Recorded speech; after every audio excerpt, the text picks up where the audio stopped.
Gracias por escuchar REED-BBS. REED-BBS, BBS. Revancha. Revancha. EMANUEL VAQUERO Navarrete. He desperately wants to be part of a fabled, storied Mexican rivalry. He really wants this. And the pressure is on Oscar Valdez to actually make this a rivalry. You see, in team sports, it ain't a rivalry until both sides actually win. And to me, it's the same shit in boxing.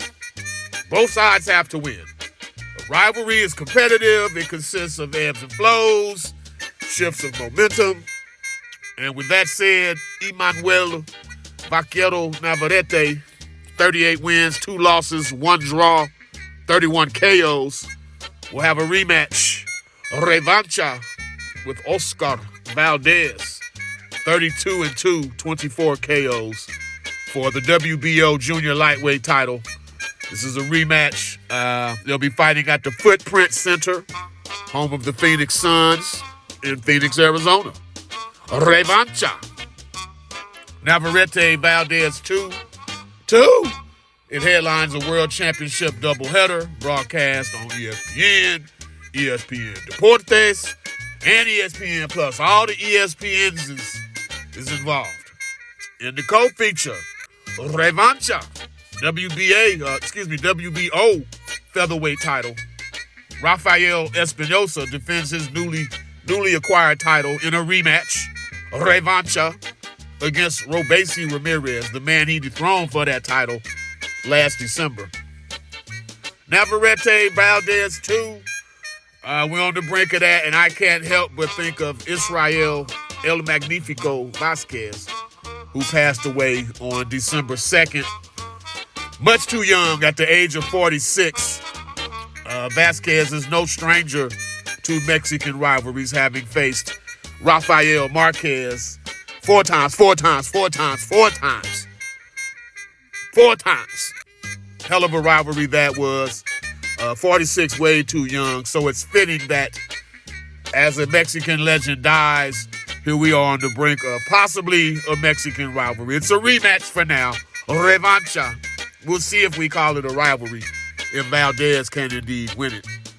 Speaking of rivalries, there was a recent sit-down, a face-off for Navarrete Valdez consisting of Barrera, Marco Antonio Barrera, Eric El Terrible Morales, Juan Manuel Marquez, the brother of Rafael Marquez, and of course the legend, the one that started it all, Julio Cesar Chavez Sr. They all got together, spoke about Mexican pride and rivalries and whatnot, and what they thought Navarrete and Valdez could add to this.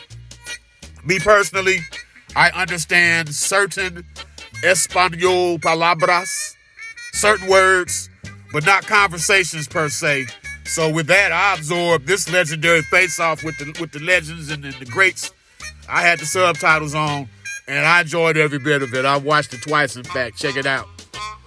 Oscar Valdez, he certainly didn't disgrace himself in the first fight, yet I thought he lost the first fight rather convincingly, if not quite in dominant fashion. There was no debate or dispute at the end of it.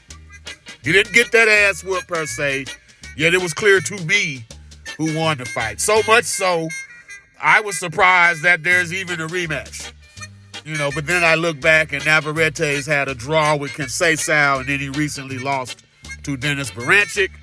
So they're trying to get him back into his winning ways.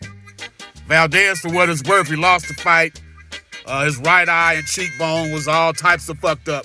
So that, I've spoken in the past of an unwritten obligation to violence.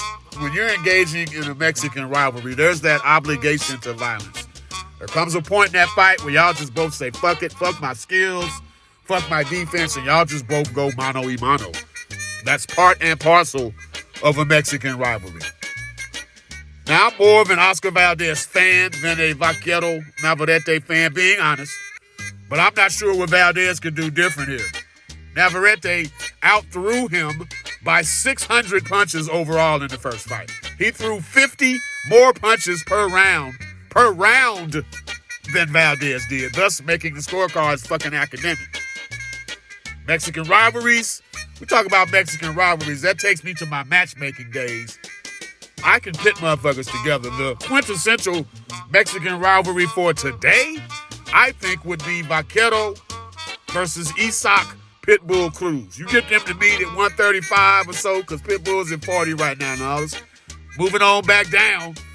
Instead of moving on up like George and Wheezy, moving on back down to 35, him and Navarrete could have an epic Mexican rivalry. You got a short man who throws high, looping, winging shots versus a tall man who frequently reaches down, digs down to launch uppercuts. Neither man takes a backward step. This is a historic Mexican rivalry in the making. I'm just saying, but I digress. Revancha. Rafael Espinosa, 6'1" fucking featherweight. He absorbs shots like a man struggling to make weight. He just does. His legs fail him when hit flush in a way that suggests he should probably be in a higher weight class.